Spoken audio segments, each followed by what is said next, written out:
अस्सलाम वालेकुम, मेरा नाम मोहम्मद अवैस अनवर है और हम डिस्कस कर रहे हैं 2012 का पेपर।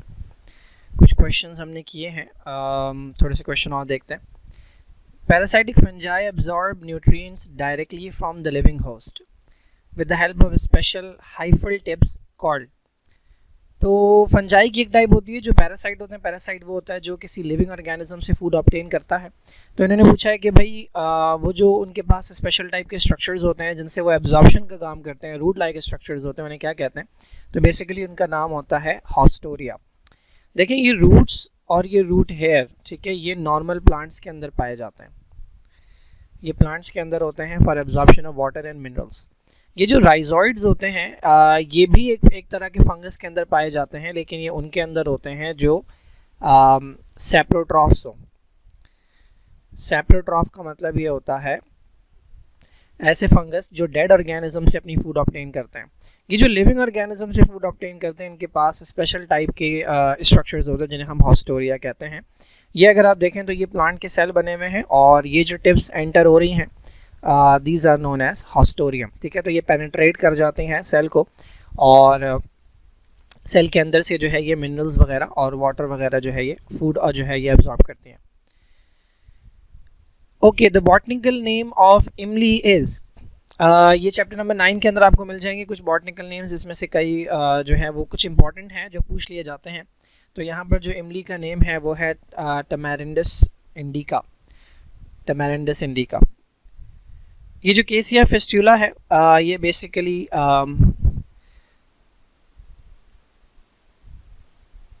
अमलतस को कहते हैं।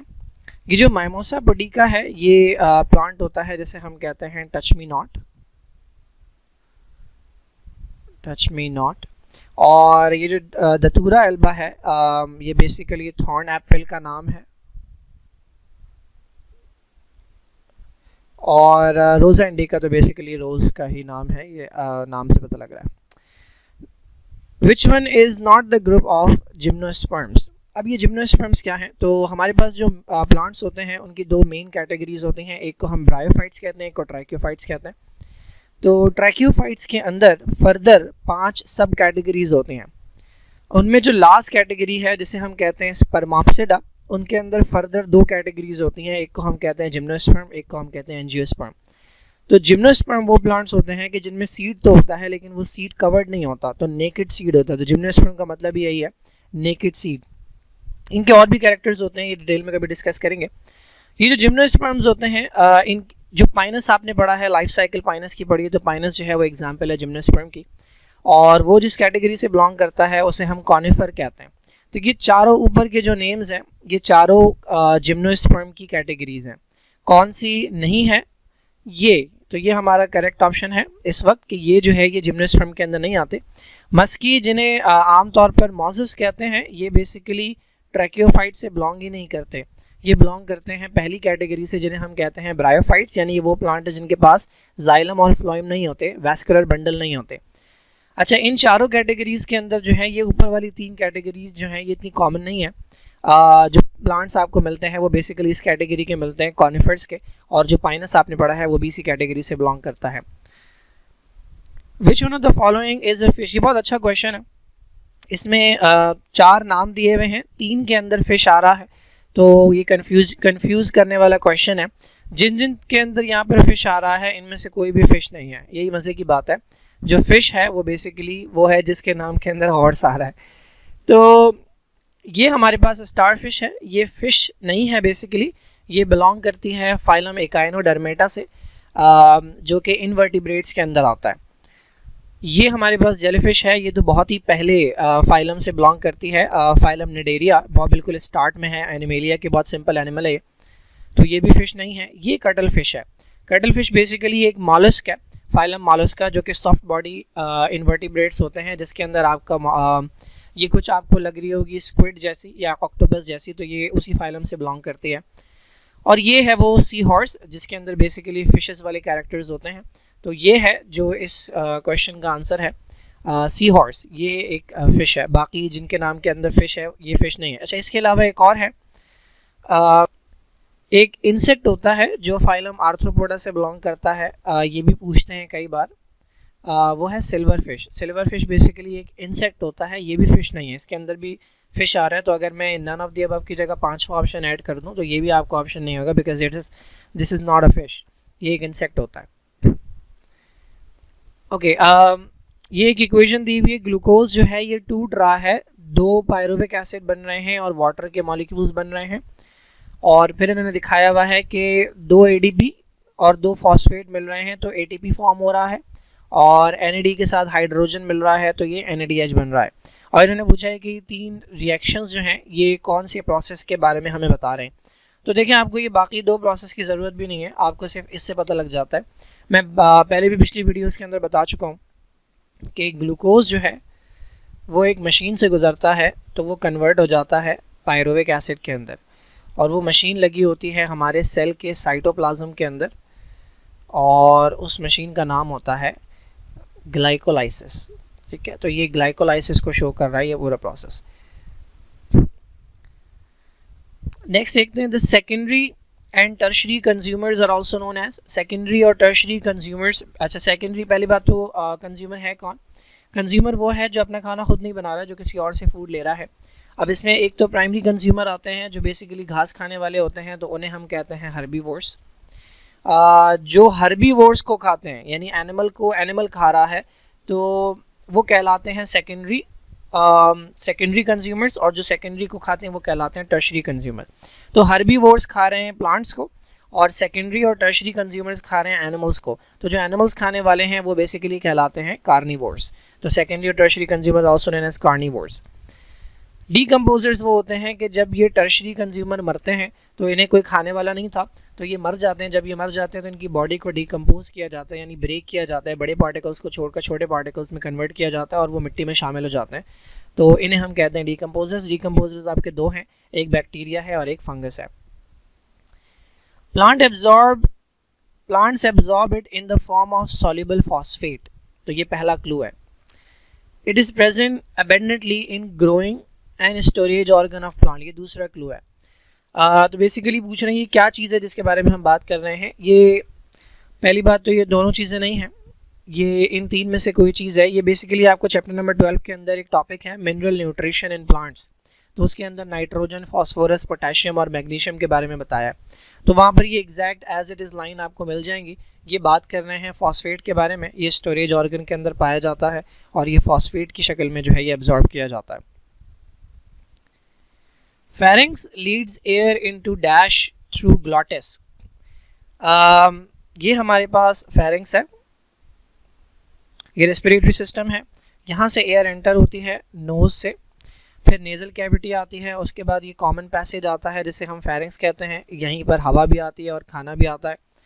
उसके बाद जो है ये वाला जो पाइप है हमारे पास ये ट्रैकिया होता है, लेकिन ट्रैकिया से ऊपर यहाँ पर एक बॉक्स होता है that is known as larynx, और इसी की ओपनिंग होती है जिसे हम कहते हैं ग्लॉटिस।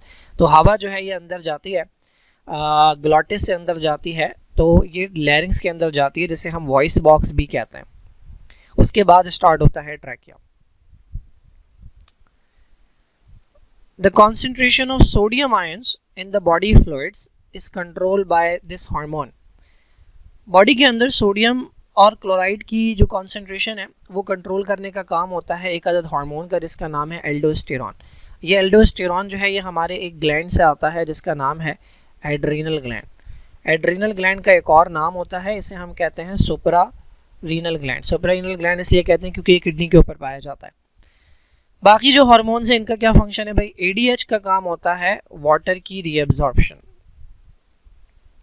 वाटर की रीअब्जॉर्प्शन।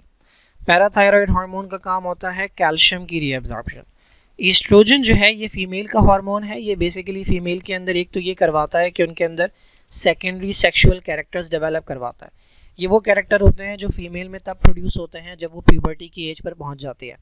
जैसे मेल के अंदर जब मेल जो है वो प्यूबर्टी की एज पर पहुंच जाता है, 10, 11, 12, 13 साल का हो जाता है, तो उसमें कुछ चेंजेस आना शुरू होते हैं। आवाज़ भारी होना शुरू हो जाती है, चेहरे पे बाल आना शुरू हो जाते हैं, मसल बल्क बढ़ना शुरू हो जाता है। ये सेकेंडरी कैरेक्टर्स होते हैं मेल के अंदर। इसी तरह के कैरेक्टर फीमेल के अंदर होते हैं। बॉडी के ऊपर हेयर ग्रो करना शुरू कर जाते हैं, ब्रेस्ट जो है वो इनलार्ज होना शुरू हो जाता है, तो वो कैरेक्टर लेकर आना एस्ट्रोजन का काम होता है। एक और काम जो एस्ट्रोजन का होता है, फीमेल के अंदर एक साइकिल होती है जिसे मेंस्ट्रुअल साइकिल कहते हैं। उस मेंस्ट्रुअल साइकिल का काम होता है कि फ़ीमेल को रिप्रोडक्शन के काबिल बनाना। तो रिप्रोडक्शन जब भी होगी तो बेबी जब बनेगा तो वो डेवलप होगा यूट्रस के अंदर। तो यूट्रस को इस काबिल होना चाहिए कि वो बच्चे को डेवलप कर सके। तो यूट्रस की लाइनिंग को थिक करवाना, ब्लड वेसल्स को बढ़वाना, ये भी काम होता है एस्ट्रोजन का। थायरॉक्सिन थायराइड ग्लैंड से आता है। अच्छा, एस्ट्रोजन आता कहाँ से? एस्ट्रोजन आता है बेसिकली ओवरी से। थायरॉक्सिन आता है थायराइड ग्लैंड से, जो हमारी नेक के अंदर होता है। ये जो थायरॉक्सिन है इसका काम बेसिकली होता है मेटाबॉलिज्म को कंट्रोल करना। और ये थायरॉक्सिन ज़्यादा हो जाए तो भी प्रॉब्लम्स होती हैं और अगर कम हो जाए तो भी प्रॉब्लम्स होती हैं। हाइपरथायरॉयडिज्म और हाइपोथायरॉयडिज्म ये कंडीशंस है दो, चैप्टर नंबर 3 में मिल जाएंगी आपको। और एक बहुत कॉमन प्रॉब्लम जो कि थायराइड ग्लैंड से रिलेटेड है कि गर्दन जो है उसका साइज़ बड़ा हो जाता है, थायराइड ग्लैंड का साइज़ बड़ा हो जाता है एक सब्सटेंस की कमी की वजह से, जिसे हम कहते हैं आयोडीन। ओके, ये क्वेश्चन है ये चैप्टर नंबर 2 से है, second year biology. The movement of plants in response to touch. तो प्लांट्स के अंदर डिफरेंट टाइप की मूवमेंट्स जो है ये आपको चैप्टर नंबर 2 के अंदर मिल जाएंगी। उसमें एक मूवमेंट वो है कि जो जब प्लांट को टच किया जाता है या उसके इर्द गिर्द वाइब्रेशन होती है तो उसकी वजह से उसके अंदर ये मूवमेंट होती है। तो ये मूवमेंट जो है ये कहलाती है थिग्मोट्रोपिज्म। थिग्मोट्रोपिज्म वो मूवमेंट है जो बेसिकली टच स्टिमुलस से होती है। आपने नोटिस किया होगा कि अगर कोई बेल है और उसको आप लकड़ी के साथ बांध देते हैं तो वो उस लकड़ी के ऊपर चढ़ती चली जाती है, ग्रो करती चली जाती है। तो ये टच की वजह से, ये टच बेसिकली एक स्टिमुलस होता है जो कि उसे मूवमेंट करवाता है। हाइड्रोट्रोपिज्म एक ऐसी मूवमेंट होती है जिसका स्टिमुलस वाटर होता है। तो रूट्स जो हैं वो ज़मीन के अंदर जाती हैं, डाउनवर्ड जाती हैं क्योंकि नीचे पानी होता है, तो वो पानी की तरफ ग्रो करती हैं। तो ये पॉजिटिव हाइड्रोट्रोपिज्म कहलाता है। कीमोट्रोपिज्म का मतलब ये होता है कि केमिकल की तरफ मूवमेंट हो रही है। तो प्लांट्स के अंदर अगर हम देखें तो पॉलन ग्रेन जब आकर बैठता है स्टिग्मा के ऊपर, ये डायग्राम आपने देखी होगी, ये स्टिग्मा है, फिर स्टाइल है और फिर ओवरी है। तो यहाँ पर आकर पॉलन ग्रेन बैठता है तो यहाँ से पॉलन ट्यूब बनना स्टार्ट होती है। तो वो पॉलन ट्यूब बेसिकली जो बनती है उसके लिए एक केमिकल रिलीज़ हो रहा होता है यहाँ से, जो कि उसे ग्रो करवाता है। जियोट्रोपिज्म बेसिकली ग्रेविटी की वजह से मूवमेंट होती है। तो रूट्स जो हैं वो नीचे की तरफ जाती हैं ग्रेविटी की तरफ। तो रूट्स जो हैं वो पॉजिटिव जियोट्रोपिज्म शो करती हैं। फोटोट्रोपिज्म जो है ये लाइट की वजह से मूवमेंट होती है। जो स्टेम है हमारा या जो लीव्स हैं हमारे वो बेसिकली मूव करते हैं टुवर्ड्स लाइट। तो ये फोटोट्रोपिज्म कहलाता है। ये क्वेश्चन भी चैप्टर नंबर 2 से लिया गया है, second year biology. The number of muscles in a human body is about. इंसान की बॉडी के अंदर कितने मसल्स हैं? ये तो हमें पता है कि इंसान की बॉडी में कितनी बोन्स होती हैं, तो वो 206 हड्डियां हैं और मेल और फीमेल में बराबर होती हैं, कोई डिफरेंस नहीं होता बोन्स के नंबर में। ऑल्दो बोन्स के शेप में कहीं ना कहीं डिफरेंस आता है कुछ बोन्स में, बाकी नंबर ऑफ बोन्स जो है वो मेल और फीमेल में बराबर होती हैं। तो लोगों का बड़ा मिसकंसेप्शन है कि मेल में जो है वो एक हड्डी कम होती है जबकि ये दोनों में बराबर होती हैं। मसल्स जो हैं ये भी दोनों में बराबर होते हैं। नंबर ऑफ मसल्स जो हैं ह्यूमन बॉडी के अंदर, देखिए ह्यूमन बॉडी का है, इन्होंने मेल और फीमेल नहीं कहा। अगर मेल और फीमेल में डिफरेंट होते मसल्स या बोन्स तो फिर वो ह्यूमन बॉडी का वर्ड यूज़ नहीं करते, वो कहते हैं ह्यूमन मेल में इतने हैं और ह्यूमन फीमेल में इतने हैं। तो नंबर ऑफ मसल्स जो है ह्यूमन बॉडी के अंदर ये 600 के अराउंड है और ये एग्जैक्ट नंबर जो है ये आपकी बुक के अंदर मस्कुलर सिस्टम वाले टॉपिक के अंदर लिखा हुआ है।